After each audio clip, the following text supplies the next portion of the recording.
they're huge, man. If you've ever driven through, I've driven cross country twice, and I've lived in 9 states. You know, take the dogs, get in the car, and go. You know, it sounds so difficult, but it's once you do it, it's not difficult at all.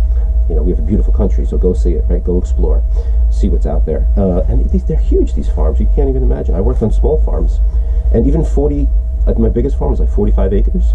It was all broken up into different pieces. You take a road, and it was sectioned off.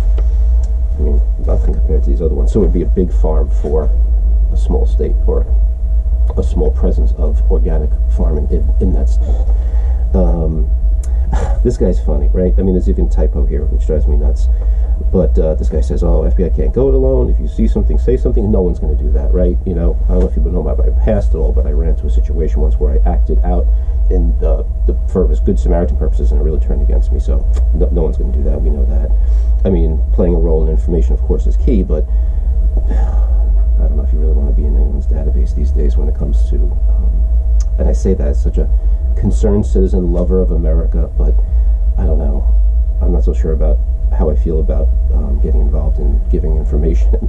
But I don't think I would see anything that would be, you know, hey, there's this helicopter flying over doing loop-de-loops with green and odd color spray coming out of it. I think you guys, I thought I would call you. Nothing like that. So anyway, back to the article.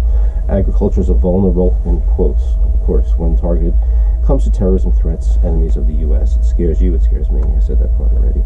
So basically, yeah, there you go.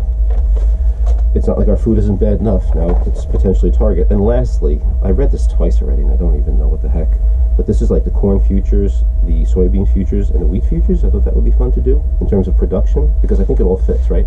The stock market, or at least the CBOE, or the options board, where they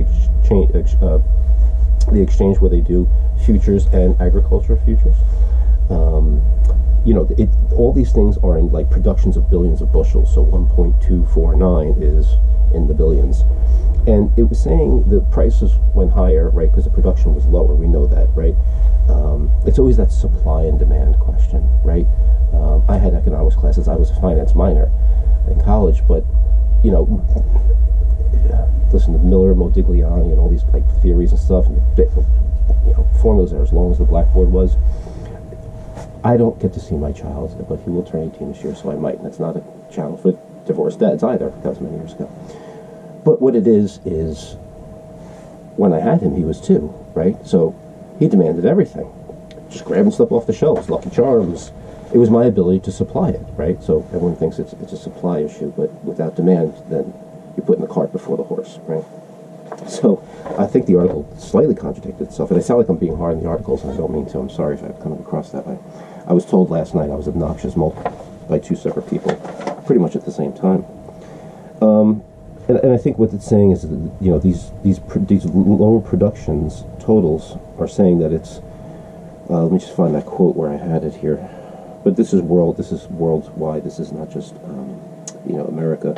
Another big takeaway as you dig deeper through the reports is world-ending stocks, as they call them now, are now at the lowest levels we've seen since 2014. Lower corn demand, research worldwide soybeans. So, listen, I never really invested in commodities. I watch them. I don't have any money in the market, although I've probably lost a ton of money because the market's been surging for the last 15 years where I said it's going to tank. It will. Trust me. So I have money in, like, weird stuff. Something's breaking up there. So that's it. I'm not really going to get into this chart that I was pointing at. So that is it for Monday morning. Was it the 13th? I'm lost.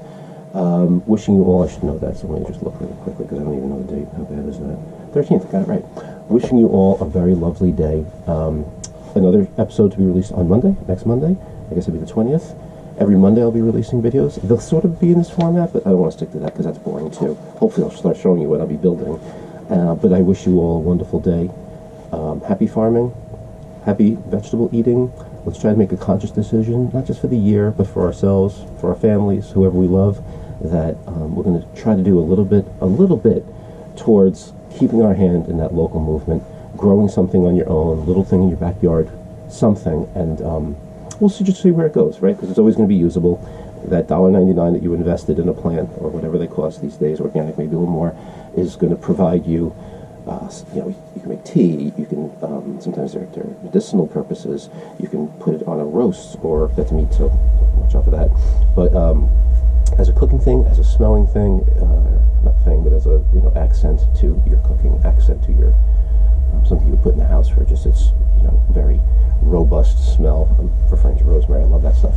Thank you all. Have a great day.